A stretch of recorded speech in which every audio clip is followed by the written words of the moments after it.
할렐루야. 오늘 또 참으로 좋은 날입니다. 오늘은 5월 2일 월요일입니다. 또 한 주가 시작되네요. 오늘 또 말씀 묵상을 통해서 주님을 만나는 복된 하루 되시기를 축복합니다. 오늘의 묵상은 창세기 29장 21절에서 35절 말씀을 통해서 이제는 여호와를 찬송하리로다. 이제는 여호와를 찬송하리로다 라는 제목으로 함께 묵상해 보도록 하겠습니다. 먼저 본문을 함께 음성으로 듣도록 하겠습니다. 야곱이 라반에게 이르되 내 기한이 찼으니 내 아내를 내게 주소서. 내가 그에게 들어가겠나이다. 22절 라반이 그곳 사람을 다 모아 잔치하고 23절 저녁에 그의 딸 레아를 야곱에게로 데려가매 야곱이 그에게로 들어가니라. 24절 라반이 또 그의 여종 실바를 그의 딸 레아에게 시녀로 주었더라. 25절 야곱이 아침에 보니 레아라. 라반에게 이르되 외삼촌이 어찌하여 내게 이같이 행하였나이까? 내가 라헬을 위하여 외삼촌을 섬기지 아니하였나이까? 외삼촌이 나를 속이심은 어찌 됨이니이까? 26절 라반이 이르되 언니보다 아우를 먼저 주는 것은 우리 지방에서 하지 아니하는 바이라. 27절 이를 위하여 7일을 채우라. 우리가 그 돈 내게 주리니 내가 또 나를 7년 동안 섬길지니라. 28절 야곱이 그대로 하여 그 7일을 채우매 라반이 딸 라헬도 그에게 아내로 주고 29절 라반이 또 그의 여종 비라를 그의 딸 라헬에게 주어 시녀가 되게 하매 30절 야곱이 또한 라헬에게로 들어갔고 그가 레아보다 라헬을 더 사랑하여 다시 7년 동안 라반을 섬겼더라. 31절 여호와께서 레아가 사랑받지 못함을 보시고 그의 태를 여셨으나 라헬은 자녀가 없었더라. 32절 레아가 임신하여 아들을 낳고 그 이름을 르우벤이라 하여 이르되 여호와께서 나의 괴로움을 돌보셨으니 이제는 내 남편이 나를 사랑하리로다 하였더라. 33절 그가 다시 임신하여 아들을 낳고 이르되 여호와께서 내가 사랑받지 못함을 들으셨으므로 내게 이 아들도 주셨도다 하고 그의 이름을 시므온이라 하였으며 34절 그가 또 임신하여 아들을 낳고 이르되 내가 그에게 세 아들을 낳았으니 내 남편이 지금부터 나와 연합하리로다 하고 그의 이름을 레위라 하였으며 35절 그가 또 임신하여 아들을 낳고 이르되 내가 이제는 여호와를 찬송하리로다 하고 이로 말미암아 그가 그의 이름을 유다라 하였고 그의 출산이 멈추었더라. 아멘. 35절까지만 봤습니다. 본문 요약은 이렇습니다. 기한이 차서 야곱이 라헬과 결혼을 하려고 하지만 라반은 속임수를 써서 야곱과 레아를 먼저 결혼시킵니다. 분노하며 항의하는 야곱에게 라반은 라헬을 아내로 주면서 다시 7년을 섬기게 하죠. 여호와께서 레아가 사랑받지 못함을 보시고 그의 태를 여시자 레아는 네 아들을 낳으며 여호와를 찬송하는 내용입니다. 질문과 묵상하기 1번 볼까요? 배우자나 자녀에게 부모나 친구에게 속는 사건이 왔습니까? 나는 누군가를 속이지 않았습니까? 사건에서 분노하며 원망합니까? 내 죄를 보며 회개로 나갑니까? 21절에서 25절 말씀에 보면 야곱이 기한이 찾아 죄송합니다. 이제 라반에게 라헬을 달라고 요청을 하죠. 하지만 라반은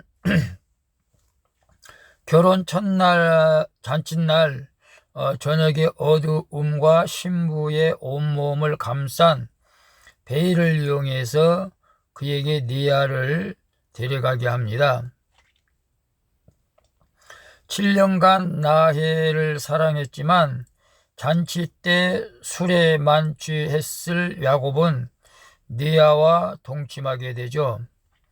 아침에 신부가 레아인 것을 보고 야곱은 외삼촌에게 분을 내면서 어찌하여 자신을 쏘겠냐고 하면서 이제 항의를 하게 되죠. 그러나 믿는 자에게는 우연이 없다는 사실을 우리는 알아야 합니다.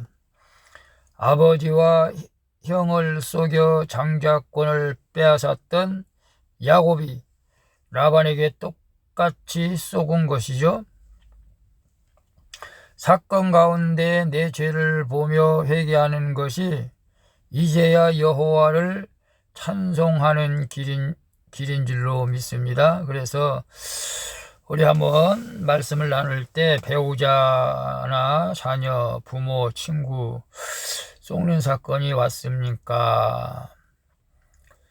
저는 감사하게도 배우자나 자녀, 부모에게 속는 것은 없었는데 친구에게는 좀 한번 과거에 좀 사업할 때 속아본 적이 있었던 것 같아요.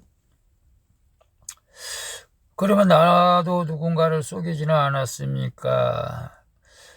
전혀 아무도 속이지 않았다고 하면은 거짓말이겠죠.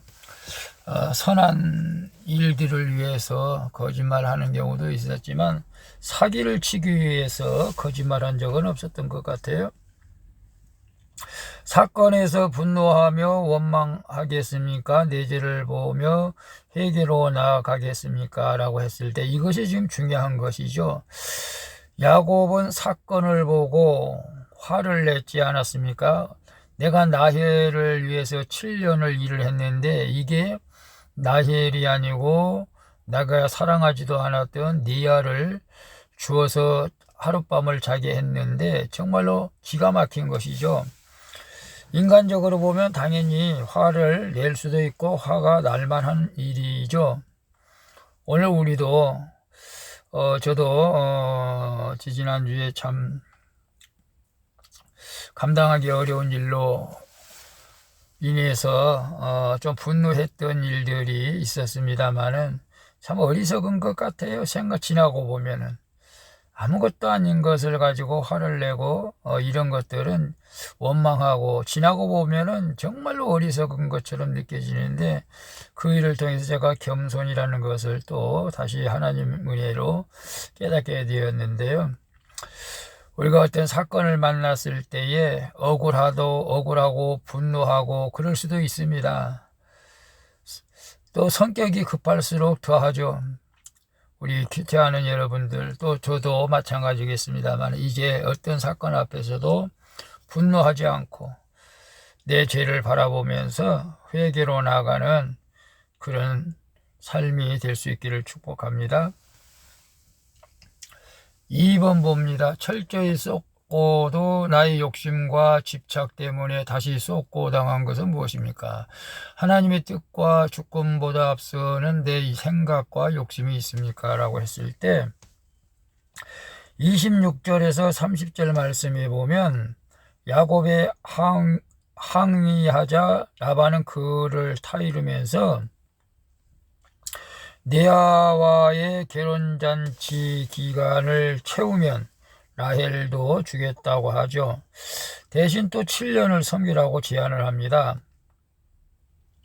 야곱은 라반에게 쏟고도 라헬을 향한 집착을 버리지 못해서 불공정한 노동계약에 사인하고 말죠. 하나님은 레아를 통해서 예수님의 조상을 주실 계획이 있었지만 야곱은 예쁜 라헬이 좋아서 7일 후에 그녀와 결혼을 하게 됩니다. 하나님의 뜻과 주권보다 내 생각과 욕심이 앞서기에 우리는 다시 교활한 라반을 섬길 수밖에 없는 것이죠.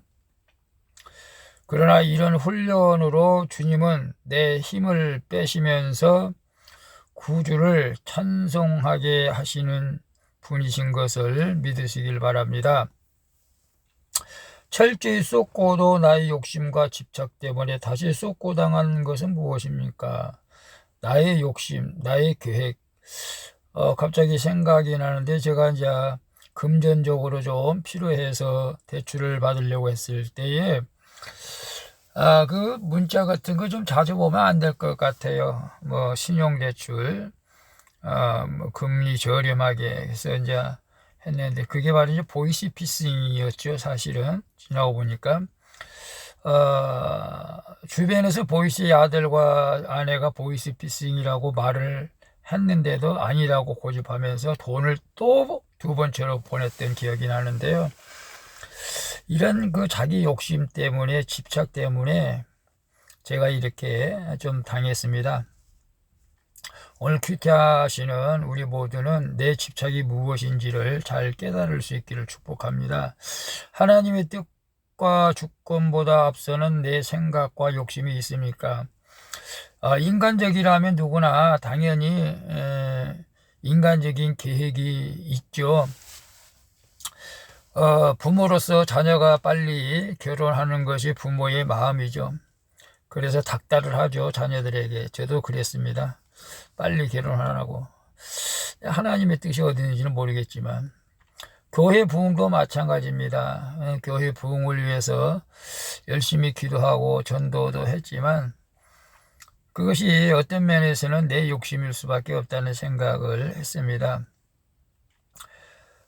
야곱이 레아를 사랑했기에 우리는 다른 표현으로 생각한다면 우리가 세상을 사랑했기에 불공정한 계약, 라반과 삼촌과 계약을 또 하게 되는 것을 보게 되는데요. 오늘 우리의 집착과 세상을 향한 사랑 때문에 잘못된 계약하는 어리석음을 행치 아니하고 늘 주님과 동행하면서 이런 사건 가운데서도 주님의 뜻이 무엇인지 또 내가 집착하지 말고 버려야 될 것이 무엇인지를 생각하면서 손해볼 수 있는 일이 없기를 축복합니다. 3번 봅니다. 내가 받은 것과 받지 못한 것은 무엇입니까? 나의 십자가를 잘 지고 주님을 찬송하며 갈 때 영적 자녀가 많아질 줄을 믿습니다. 믿습니까? 아멘이죠?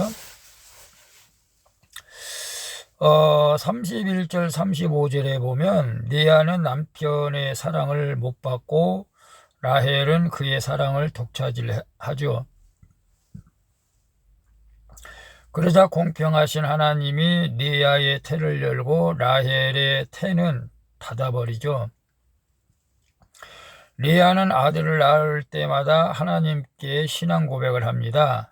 첫째와 둘째를 낳으면서 하나님이 자신의 괴로움을 보시고 자기 기도를 들으셨다는 것을 알았고 셋째를 낳으면서 남편과 연합을 소망했고 그러다가 넷째 유다를 낳으면서 소망을 하나님께 두고 남편의 사랑과는 상관없이 이제 주님을 찬송하게 되는 것을 봅니다.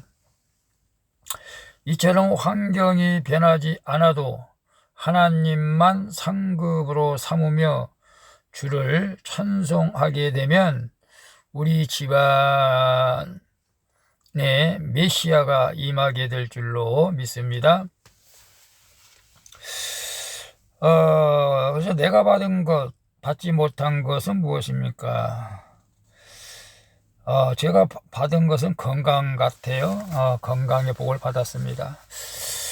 받지 못한 것은 뭐 세상적으로 보면 세상처럼 뭐 부유하게 살지를 못해서 물질이라고도 할 수도 있지만 그보다도 전 지혜가 좀 부족한 것 같아요. 지혜를 좀 많이 주었으면 좋을 것 같아요. 또 성도들을 리드할 수 있는 리더십도 좀 주으면 좋을 것 같아요. 그것들이 좀 제가 부족한 것 같아요. 나의 십자가를 잘 지고 주님을 찬송하며 갈 때 영적 자녀가 많아질 줄을 믿습니까? 아멘이죠. 나의 십자가가 무엇일까요? 지금 여러분들이 겪고 있는 고난이 십자가인 줄로 믿습니다. 레아가 정말로 남편한테 야곱에게 사랑받지 못한 것은 여자로서는 참 수치스럽고 분내고 화날 만한 일이지 않습니까? 그러나 그 고난 가운데서도 주님 바라보면서 주님을 사랑한다는 신앙 고백적으로 자녀를 계속 낳았고 유다를 낳은 후에는 전적으로 이제 소망 되신 하나님만 의지하고 살아가는 모습을 보게 되면서 오늘 우리는 받는 거에 대해서는 우리가 감사해야 되겠지만 받지 못한 것에 있다 할지라도 그것이 십자가 고난이다 할지라도 주님을 찬송하며 나갈 때에 하나님께서는 라헬이 아니라 레아의 자손을 통해서 예수 그리스도를 오게 하신 사실을 깨달으시고 고난 가운데서 승리하신다면 그 가운데서 하나님께서 놀라운 영적 자녀들이 후손들이 하나님의 영광 가운데 많이 자라나서 하나님 앞에 귀하게 쓰게 될 줄로 믿습니다. 기도하겠습니다. 주님, 쏘은 사건에서 이 일을 허락하신 하나님의 뜻을 알아 쏘고 거짓말한 저의 죄를 회개하게 하여 주옵소서. 인간적인 사랑을 내려놓지 못해 훈련받는 저를 불쌍히 여기사 이제 제 힘이 빠지게 하옵소서. 슬프고 곤고한 환경에서 영원히 변하지 않는 주님의 사랑을 깨달아 이제는 주님을 찬송하게 하옵소서. 갈 길 몰라 방황하지만 오늘도 주님을 찬송하게 하옵소서. 나의 갈 길을 인도하시는 예수 그리스도의 이름으로 기도합니다. 아멘. 우리 찬송가 375장 나는 갈 길 모르니 함께 찬양 부르고 마치도록 하겠습니다. 복된 하루 되시기를 바랍니다. 샬롬.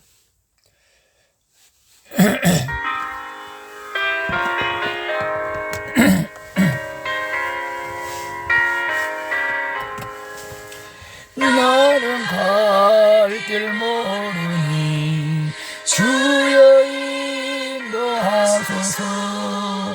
어디 가야 좋을지 나를 인도하소서. 어디 가야 좋을지 나를 인도하소서. 아무것도 모르니 나를 가르치소서. 어찌해야 좋을지 나를 가르치소서. 어찌해야 좋을지 나를 가르치소서. 주님, 그랬습니다. 어떻게 목회를 해야 되고 어떻게 성도들을 리더해야 나갈지 지혜를 허락하여 주시고 하나님을 기쁘게 하고 소망 되신 주님을 바라보며 찬송하게 하옵소서. 지어리니 나를 도와주소서. 힘도 없고 약하니 나를 도와주소서. 힘도 없고 약하니 나를 도와주소서. 마음이 심히 슬프니 나를 위로하소서. 의미 없이 다니니 나를 위로하소서.